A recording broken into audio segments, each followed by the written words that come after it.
santo jejum.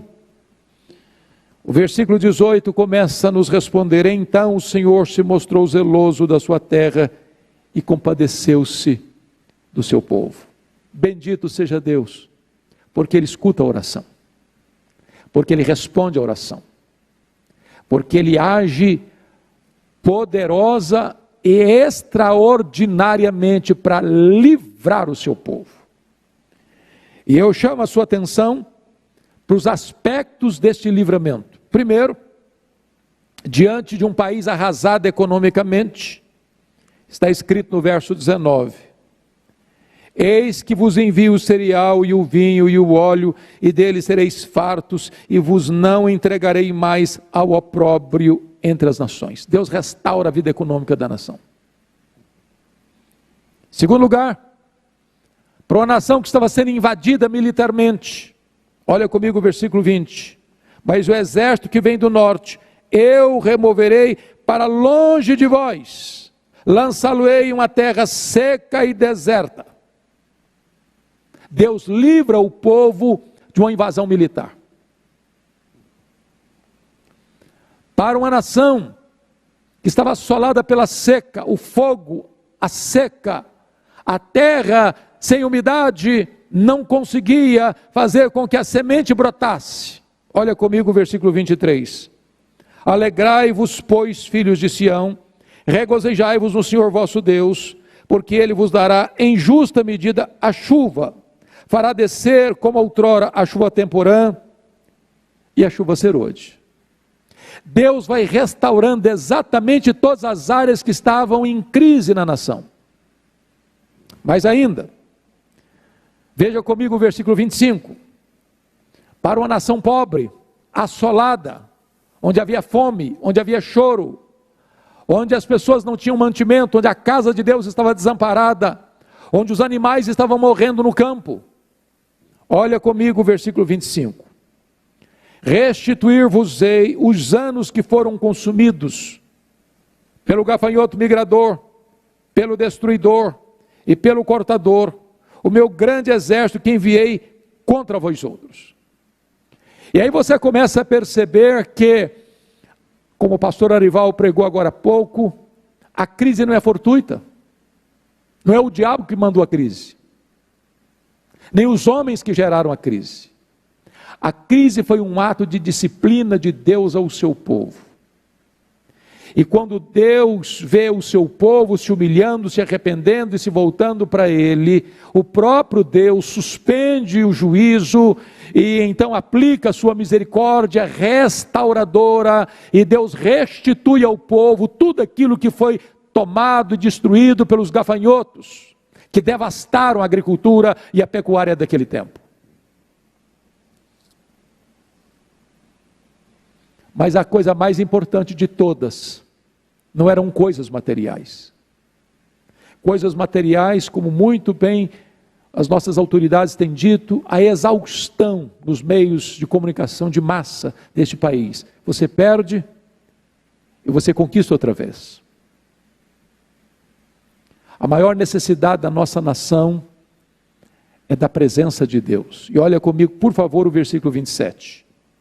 Sabereis que eu estou no meio de Israel, e que eu sou o Senhor vosso Deus, e não há outro, e o meu povo jamais será envergonhado.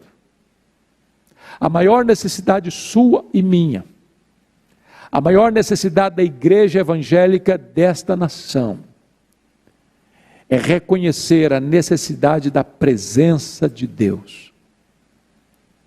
Porque quando Deus está presente, há cura, há perdão, há restauração, há renovo, e não tem mais opróbrio e nem vergonha. Mas eu quero concluir esta fala, esta mensagem com você, levando você agora ao capítulo 2, verso 28. Porque está escrito assim: e acontecerá depois que derramarei o meu espírito sobre toda a carne, vossos filhos e vossas filhas profetizarão, vossos velhos sonharão, e vossos jovens terão visões, e até sobre os servos e sobre as servas derramarei o meu espírito naqueles dias. Aqui Joel é chamado de o profeta do Pentecoste, ou profeta do avivamento.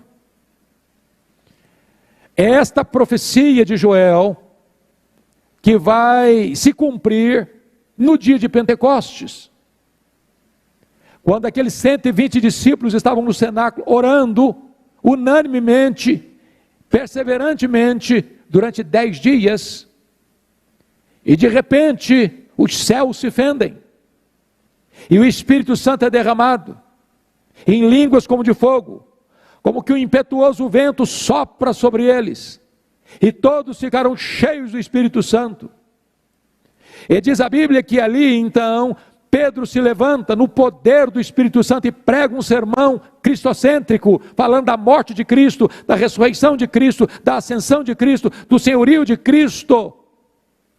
E de repente o apelo não brota do pregador para o seu auditório, mas do auditório para o pregador, quando o povo disse: o que faremos diante disso? E Pedro disse: arrependei-vos, e cada um de vós seja batizado em nome do Senhor Jesus Cristo, para a remissão dos vossos pecados, e recebereis então a remissão dos vossos pecados. E esta promessa não é apenas para vós, é para os vossos filhos, para aqueles que estão longe, para quantos o Senhor nosso Deus chamar.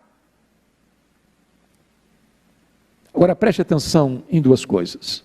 Primeiro, Joel diz assim: e acontecerá depois. Ele não disse, e acontecerá antes. E acontecerá depois. Depois de quê? Depois de quê? Depois que o povo de Deus, reconhecendo a sua crise, se volta para Deus, se converte, retorna para Deus. De que maneira? De forma pessoal, profunda, com quebrantamento, com diligência, com sinceridade. Depois que os líderes, depois que as crianças, que os jovens, que os sacerdotes, todos se unem para buscar a Deus, se arrependerem. Depois que Deus restaura a nossa sorte, então Ele promete trazer um poderoso avivamento espiritual. Esta profecia cumpriu-se no Pentecoste e ela pode ainda acontecer hoje, porque esta promessa é para vós, é para os vossos filhos, para aqueles que ainda estão longe, para quantos o Senhor nosso Deus chamar. Temos base aqui, à luz de Atos dos Apóstolos, que remete a esta passagem, para aguardarmos um grande avivamento depois dessa crise, se nós nos voltarmos para o nosso Deus. Porque a crise pode endurecer as pessoas também. Aqueles que são ímpios, eles virarão as costas para Deus. Diz Apocalipse que vem o sofrimento, vem a angústia, vem a dor, vem todo tipo de prova, e as pessoas se endurecem ainda mais. O mesmo sol que endurece o barro, entretanto, amolece a cera. E eu espero que você seja a cera diante do sol da justiça, e você se derreta na presença de Deus, para que nós aguardemos de Deus um tempo de refrigério, um derramamento do Espírito, um poderoso reavivamento espiritual, para restaurar a igreja de Deus na nossa nação. Que Deus nos ajude, que Deus tenha misericórdia de nós, que o Senhor mesmo incline o nosso coração para Ele, para que nós nesta crise voltemos os olhos para Deus, de onde vem o nosso socorro, a nossa cura e a nossa restauração. Nós vamos orar ao Senhor. Onde você está, ore comigo, clame ao Senhor, por misericórdia, por socorro e por sua soberana intervenção. Deus, nós te adoramos porque a tua palavra é a verdade. E ela está retratando para nós um episódio ocorrido há mais de 2 milênios, mas que lança luz sobre esta crise avassaladora que atinge a nação brasileira e outras nações do planeta Terra. Tem misericórdia de nós, Deus. Tem compaixão de nós. Poupa o teu povo. Estenda a tua mão. Primeiramente, produzindo, Deus, arrependimento profundo, sincero. Que a tua igreja se volte para ti de todo o seu coração. Que nós nos humilhemos debaixo da tua poderosa mão. Que pecados sejam abandonados. Que vida mundana seja abandonada. Que a infidelidade seja abandonada. E que o nosso coração seja totalmente teu. Restaura a nossa sorte, Senhor. Perdoa o nosso pecado. Renova o nosso coração na tua presença. Santifica o teu povo. Reaviva a tua igreja. Levanta a tua igreja, Senhor.